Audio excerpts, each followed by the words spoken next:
بے حس معاشرے میں لاش پر شادمانی۔ اشرف پاپڑ فروخت کر کے بچوں کا پیٹ پالتا تھا۔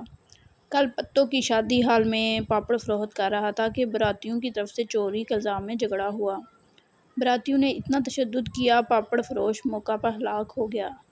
مگر اصل ظلم اور دردناک بات کہ اس کی لاش ہال میں پڑی تھی، اس کے منہ پر مکھیاں بنبنا رہی تھیں اور لوگ دڑا دڑ کھانا نوچ رہے تھے اور زندگی اور انسانیت سسک رہی تھی۔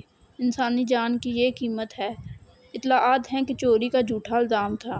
واقعے کا پس منظر کچھ بھی ہو، اصل افسوس یہ ہے کہ بالمجموع اس مرنے والے کو گھر پہنچانا یا اٹھانا یا بعد کے معاملات کو چند لوگ ہی دیکھ لیتے۔ باقی لوگوں کو کھانا کھلایا جا سکتا تھا۔ اتنا ہی نہ کر سکتے تھے تو کم از کم مرنے والے کی آنکھیں بند کر دی جاتیں، منہ پر کپڑا رکھا جاتا اور کہیں سائیڈ میں کچھ وقت کے لیے رکھا جاتا۔ یہ کیفیت ہمارا المیہ ہے اور بے حسی کی انتہا ہے۔